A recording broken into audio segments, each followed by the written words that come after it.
Opäť prišli Vianoce.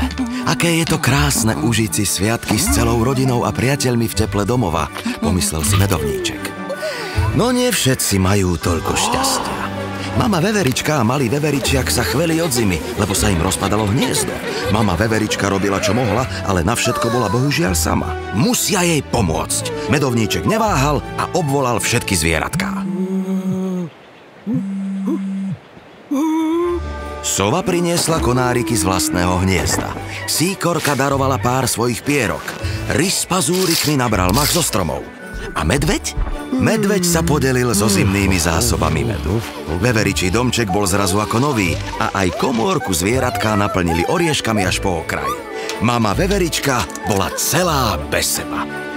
Nož áno, starať sa o domov a o malého veveričiaka bol pre ňu tvrdý oriešok.